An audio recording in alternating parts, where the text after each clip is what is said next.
Bonjour à tous et à toutes. Aujourd'hui, on va parler de comment optimiser son plan d'entraînement en cyclisme. Donc, aujourd'hui, je vais vous parler face à face. Tu t'entraînes en cyclisme, mais tu n'as pas l'impression de progresser aussi vite que tu le voudrais. Peut-être que ton plan d'entraînement n'est pas optimisé. Aujourd'hui, je vais te montrer comment structurer ton entraînement et maximiser les performances pour éviter les erreurs courantes. C'est parti. En 1, on va devoir comprendre les bases d'un bon plan d'entraînement. Nous avons la surcharge progressive. Imaginons qu'en fin de saison, nous avons un objectif qui est d'atteindre les 4 séances par semaine de cyclisme. Nous allons commencer en début de saison avec 1 ou 2 séances de cyclisme par semaine pour ensuite progresser tout au long de la saison. Donc ça va être important de commencer plus doucement que ce que l'on va finir. Ensuite, on va avoir l'importance de la variété. On va devoir énormément varier entre cardio, musculairement parce qu'on va devoir travailler les fractionnés, etc.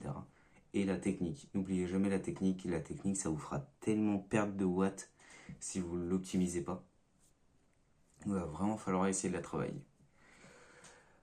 Et surtout, ne pas négliger le repos et la récupération. Surtout en début de saison, c'est là où on est le plus susceptible de se blesser. Et en fin de saison aussi, quand on a fait énormément d'efforts durant toute la saison, c'est aussi là où on est le plus susceptible de se blesser.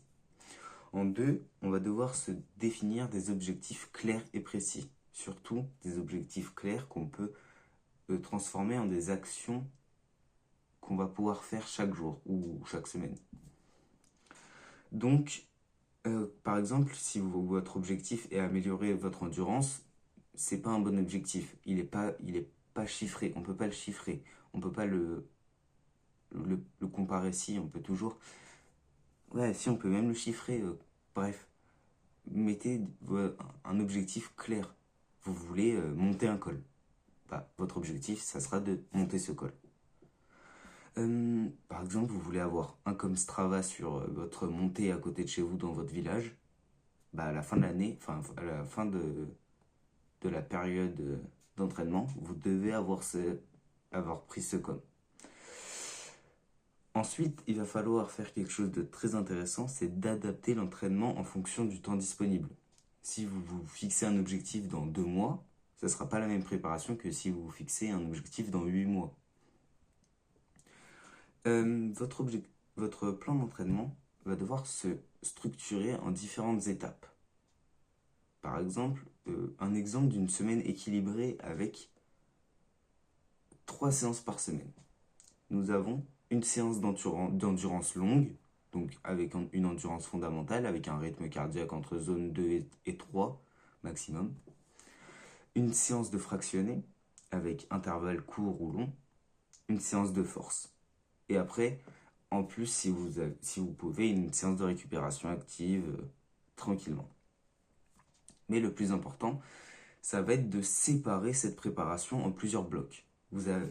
Normalement, ce que l'on fait en général, c'est vous avez un premier bloc qui est le bloc d'endurance fondamentale où vous allez faire 3 séances par semaine d'endurance fondamentale et une de fractionné pour essayer quand même de faire un peu de fractionné.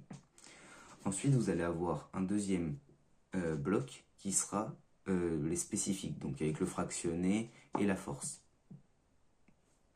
Et ces blocs peuvent durer plus ou moins longtemps. Par exemple, si vous avez un objectif sur 8 mois, ce qui est très très long pour une préparation, un objectif sur 8 mois, vous allez avoir 3 mois d'endurance fondamentale, avec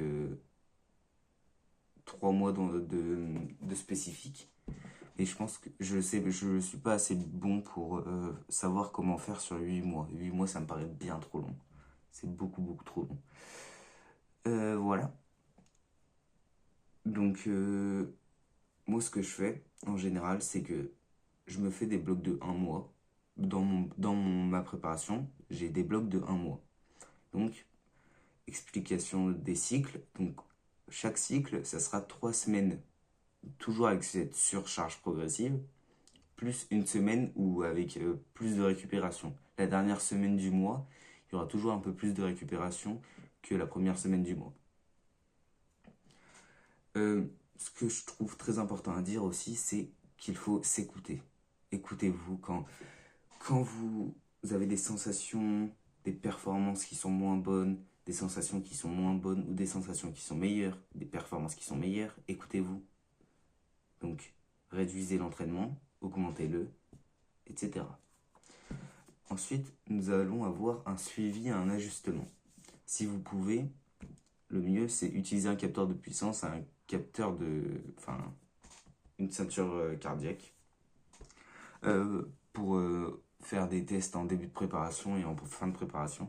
Par exemple, si vous avez une FTP FTP, c'est la puissance maximale que l'on peut tenir sur une heure. Par exemple, si vous avez une FTP qui est à 150, donc bon, enfin, je ne saurais pas où le situer en termes de niveau, et ben votre objectif, ça va être de le monter, enfin, que cette FTP augmente. Et donc, avoir un capteur de puissance, c'est bien pour ça, pour savoir si vous avez progressé ou pas. Pareil pour le cardio aussi. Si vous restez en zone 3 alors que vous êtes à 400 watts, vous êtes très très bon, quoi.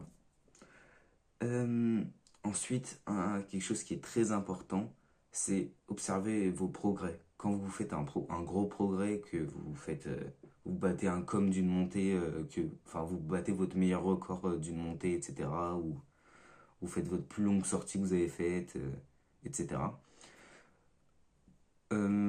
Fêtez vos progrès, enfin je sais pas. Je trouve ça à peu près normal de se féliciter sur ses progrès. Et enfin, je trouve qu'il faut être assez flexible sur son plan d'entraînement. Donc si vous sentez qu'une semaine, vous êtes très très très fatigué, vous pouvez passer vos semaines d'endurance fondamentale ou de spécifique à une semaine de récupération, enfin une semaine de récupération active quand même avec deux trois sorties dans la semaine pour quand même essayer de conserver un bon niveau. Bon, on arrive à la fin. Donc, conclusion, un bon plan d'entraînement, c'est avant tout un plan qui s'adapte à vous. Donc ne cherchez pas à aller chercher un plan d'entraînement de pro, ça servira à rien parce que vous n'avez pas le même mode de vie que ces pros. Parce que les pros, ils s'entraînent 7 jours sur 7 quasiment. Quand tu vois que des Benoît Cosnefroy ou des trucs qui font 700 km par semaine, tu te dis ah oui quand même. Ah oui quand même. Donc l'important c'est la régularité s'il vous plaît. Et puis ça me ferait plaisir que vous me dites en commentaire vos progressions. Donc par exemple, ou votre objectif, ça pourrait être très intéressant aussi. On se met un objectif chacun dans les commentaires. Et au moins, on voit au bout de la fin de notre préparation si on l'a atteint. Donc merci, à bientôt. Ciao, c'était Gabriel.